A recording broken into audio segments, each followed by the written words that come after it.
बिस्मिल्लाहिर्रहमानिर्रहीम। अस्सलाम वालेकुम डियर स्टूडेंट्स। आज के लेक्चर में हम बात करेंगे स्पेशल हैलाइड्स की, जिनमें benzylic halides, benzylic, allylic, vinylic and aryl halides ये शामिल हैं। हमने SN1 और SN2 रिएक्शंस पढ़े हैं और उसमें हमने डिफरेंट अल्काइल हैलाइड्स को स्टडी किया था, लेकिन ये जो हैलाइड्स हैं ये थोड़ा डिफरेंट रिएक्ट करते हैं। अगर हम इनके स्ट्रक्चर देखें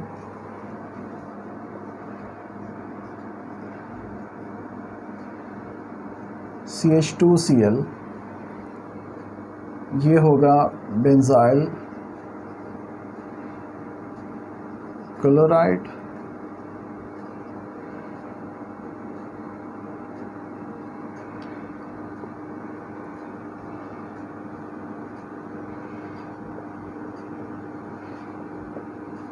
ये एलाइल क्लोराइड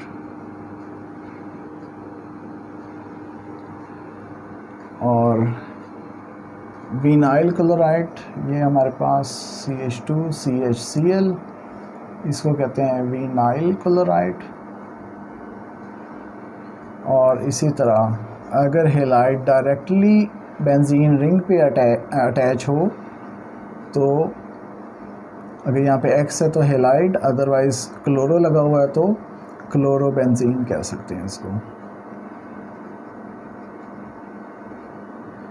तो हम इन दो की बाद में बात करते हैं, पहले इन दो की बात करते हैं। जो बेंजिलिक हैलाइड्स हैं या बेंजाइल क्लोराइड है, इसमें अगर हम देखें तो बेंजाइल ग्रुप उसको कहते हैं जब हमारे पास बेंजीन रिंग के साथ एक कार्बन अटैच हो। उस कार्बन के साथ क्या अटैच है ये एक डिफरेंट क्वेश्चन है, लेकिन बेंजीन रिंग के साथ एक कार्बन अटैच है उसको हम बेंजाइल ग्रुप कहेंगे, बेंजाइल ग्रुप। फॉर एग्ज़ाम्पल ये जो मॉलिक्यूल है इसका क्या नाम होगा, बेंजाइल अल्कोहल।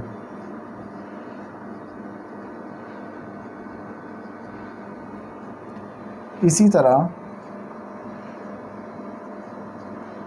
इसको हम कहते हैं बेंजोइक एसिड।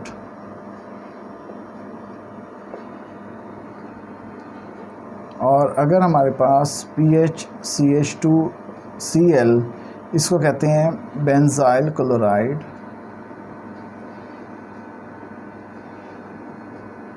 और अगर यहाँ पे हम PHC⋯OCl कर दें, यहाँ से इसको निकाल दें, इसको कहते हैं बेंजोइल क्लोराइड। तो ये जो O है ये लगता है जब हम यहाँ पे कार्बोनाइल ग्रुप ऐड करते हैं। तो ये हमें, ये जो आपको बताए गए हैं डिफरेंट नेम्स, ये सिर्फ इसकी पहचान करवाने के लिए बताए गए हैं कि बेंजाइल का मतलब ये है कि बेंजीन के साथ एक कार्बन अटैच होगी।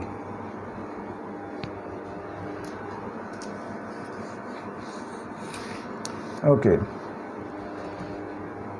अब ये जो बेंजाइल क्लोराइड है या एलाइल क्लोराइड कहते हैं जब हमारे पास अनसैचुरेशन के साथ CH2CH और कार्बन एक और लगी हो, उसको एलाइल ग्रुप कहते हैं। एलाइल अल्कोहल हो सकती है, एलाइल क्लोराइड हो सकता है, एलाइल ईथर हो सकता है, हमारे पास डिफरेंट कंपाउंड्स हो सकते हैं, लेकिन उसमें ये ज़रूरी है कि CH2CH और साथ एक कार्बन।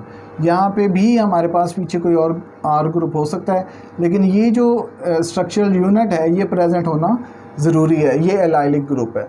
तो अगर यहाँ पे क्लोरो इसके साथ लगा होगा तो एलाइल क्लोराइड। तो बेंजाइल क्लोराइड्स या हेलाइड्स और एलाइल क्लोराइड्स या हेलाइड्स, यहाँ पे अगर हेलोजन लगाओ, लिविंग ग्रुप कोई भी लगाओ, तो हम उनको हेलाइड्स कहेंगे। तो बेंजाइल हेलाइड्स या एलाइल हेलाइड्स जो हैं ये SN1 रिएक्शन ज़्यादा जो है वो रेडिली देते हैं। उसकी रीज़न है, उसकी क्या रीज़न है कि SN1 रिएक्शन के अंदर हमारे पास जो CH2Cl यानी कि जो हमारे पास हेलाइड है वो डिसोसिएट होता है और डिसोसिएट होके वो कार्बोकेटाइन बनाता है। अब ये जो कार्बोकेटाइन है ये वाया रेजोनेंस स्टेबलाइज है,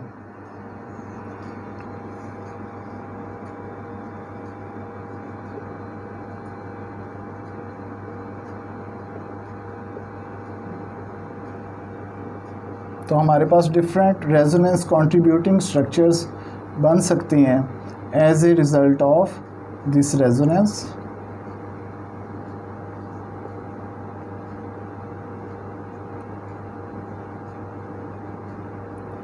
तो ये हमारे पास डिफरेंट स्ट्रक्चर्स बनते हैं। तो इसका मतलब ये है कि जिस स्पीशीज़ के रेजोनेंस कंट्रीब्यूटिंग स्ट्रक्चर्स ज़्यादा होते हैं वो उतनी स्टेबल होती है। तो इट मींस ये जो बेंजिलिक हेलाइड्स हैं इनमें चूँकि रेजोनेंस का फिनोमेना मौजूद है, जो पॉजिटिव चार्ज है वो ओवर द फिनाइल रिंग या बेंजीन रिंग स्टेबलाइज्ड है वाया रेजोनेंस, तो एज ए रिज़ल्ट ये स्टेबलाइज्ड होते हैं। तो ये SN1 रिएक्शन जो है वो प्रेफरेंस में देते हैं। इसी तरह एलाइल क्लोराइड में अगर हम देखें,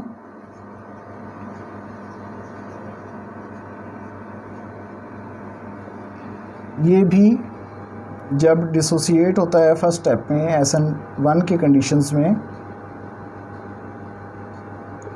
ये बनता है, ये वाला बॉन्ड इधर शिफ्ट होता है, तो इनके दरमियान रेजोनेंस होती है।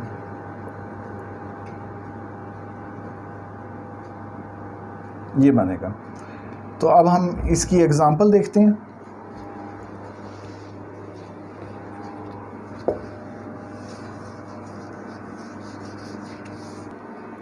फॉर एग्ज़ाम्पल हमारे पास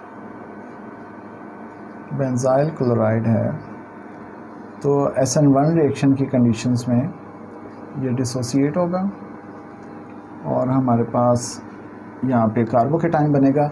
ये CH2 है, उसके ऊपर पॉजिटिव चार्ज है, लेकिन ये नॉर्मल जो CH3Br है या CH3CH2Br, ये जो हैं ये SN1 रिएक्शन नहीं देते, क्योंकि इनका जो कार्बोकेटाइन है CH3 पॉजिटिव या CH3CH2 पॉजिटिव, ये बहुत अनस्टेबल होता है। तो ये वाले जो मॉलिक्यूल्स हैं ये सिर्फ SN2 कंडीशंस में देते हैं। अब ये जो मॉलिक्यूल है इसमें अगर इसको डिज़ोल्व किया गया है मेथनॉल के अंदर, तो हमारे पास PHCH2OCH3 मिथाइल बेंजाइल ईथर,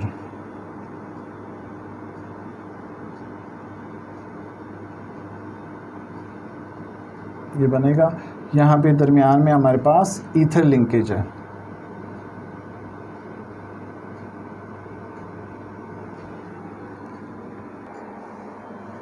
उसके अलावा ये चूँकि प्रेफरेंस में SN1 रिएक्शन देते हैं, लेकिन अगर हम इसको स्ट्रॉन्ग न्यूक्लियोफाइल हाइड्रोक्साइड के साथ ट्रीट करें तो हमारे पास SN2 रिएक्शन भी हो सकता है, लेकिन इनके पास पॉसिबिलिटी है SN1 रिएक्शन की, तो ये इजीली वो दे सकते हैं। और अगर हम ट्रीट करें एलाइल क्लोराइड को CH2 double bond CH CH2Cl, तो SN1 कंडीशंस में कार्बोकेटाइन बनेगा और इसको अगर वाटर से ट्रीट करें H2O, तो हमारे पास अलीलिक अल्कोहल या एलाइल अल्कोहल प्रोडक्ट बनेगी। और अगर यहाँ पे सब्स्टिट्यूशन लगा दी जाए एक हाइड्रोजन को रिप्लेस करके CH3CH double bond CH CH2Cl, तो SN1 रिएक्शन और उसके रिज़ल्ट में CH3CH double bond CH then CH2 positive. अब ये रेजोनेंस चूँकि यहाँ पे पॉसिबल है, तो ये बॉन्ड इधर शिफ्ट होगा, तो हमारे पास CH3 CH positive CH CH3 sorry यहाँ पे सिंगल बॉन्ड डबल बॉन्ड और यहाँ पे CH2। अब यहाँ पे हम देख सकते हैं कि यहाँ पे एक जगह कार्बोकेटाइन इधर है और एक जगह कार्बोकेटाइन यहाँ पे है। तो अगर ये वाला मॉलिक्यूल रिएक्ट करेगा वाटर के साथ, तो हमारे पास टर्मिनल अल्कोहल बनेगी जो टर्मिनल पोजीशन पे लगी होगी CH2OH, तो हाइड्रोक्सिल ग्रुप टर्मिनल पोजीशन पे है। अगर यहाँ पे रिएक्ट करेगा वाटर एज न्यूक्लियोफाइल तो यहाँ पे हमारे पास प्रोडक्ट बनेगी। तो OH यहाँ पे लगेगा, CH डबल बॉन्ड CH2।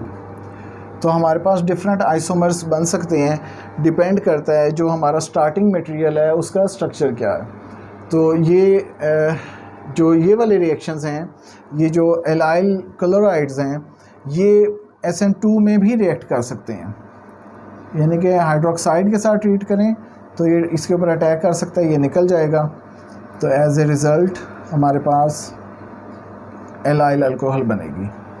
ये CH2 है, CH2 और यहाँ पे OH लग जाएगा। तो प्रेफरेंस में जो हमारे पास बेंजाइल हेलाइड्स हैं या एलाइल हेलाइड्स हैं, ये SN1 रिएक्शन देते हैं, लेकिन ये SN2 भी दे सकते हैं, क्योंकि हमारे पास जो स्ट्रॉन्ग न्यूक्लियोफाइल है वो इसको रिप्लेस करके हेलोजन को तो यहाँ पे अटैच हो सकता है। अब हम देखते हैं विनाइल और एराइल हेलाइड्स को।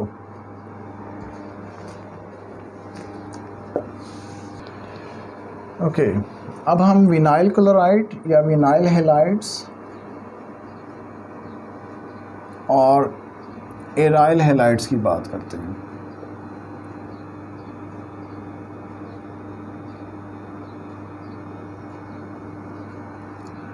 तो अगर हम SN2 की बात करें, SN2 का मतलब ये है कि बैक साइड से अटैक होगा, यानी कि न्यूक्लियोफाइल इधर से अटैक करेगा और ये निकल जाएगा, जबकि ऐसा नहीं होता क्योंकि यहाँ पे स्ट्रॉन्ग पाई इलेक्ट्रॉन रिपल्शन मौजूद है।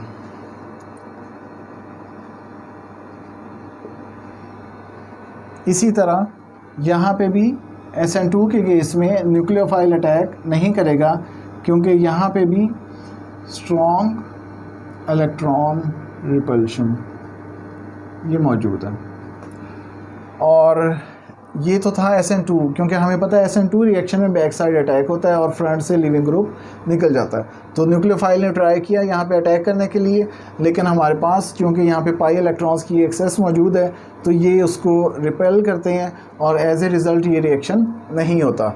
SN1 रिएक्शन के अंदर हमारे पास कार्बोकेटाइन बनते हैं, तो हम देखते हैं क्या वो पॉसिबल है यहाँ पे। तो अगर इसका कार्बोकेटाइन बने तो हमारे पास ये बनेगा। तो ये जो बॉन्ड है इसको ब्रेक करना इतना इजी नहीं है, ये जो हेलोजन वाला बॉन्ड है इसको ब्रेक करना बिल्कुल भी इजी नहीं है। और ये जो कार्बोकेटाइन है टू अनस्टेबल, ये वाला जो कार्बोकेटाइन है बहुत अनस्टेबल है, इसलिए SN1 रिएक्शन भी नहीं होगा। और हमें ये पता होना चाहिए sp3 बॉन्ड की निस्बत sp2 बॉन्ड्स ज़्यादा स्ट्रॉन्गर होते हैं, स्टेबल होते हैं, और sp उससे भी ज़्यादा होते हैं। तो एज ए रिज़ल्ट यहाँ पे हमारे पास ये जो कार्बोकेटाइन है ये sp है, तो इसलिए ये जो है वो बहुत अनस्टेबल है, इसको कहते हैं विनाइल केटाइन। विनाइल ग्रुप कहते हैं CH2 डबल बॉन्ड CH, आगे कोई भी ग्रुप लगाओ, अगर हेलोजन होगा तो विनाइल हेलाइड अल्कोहल होगा, विनाइल अल्कोहल, या जो भी ग्रुप होगा उस हिसाब से नाम देंगे। तो ये वाला जो विनाइल कम हेलाइड्स हैं SN2 भी नहीं देते, SN1 भी नहीं देते, और जो एराइल हेलाइड हैं ये SN2 नहीं देते। और इसी तरह यहाँ पे भी अगर इनका कार्बोकेटाइन बनाया जाए तो ये भी अनस्टेबल है।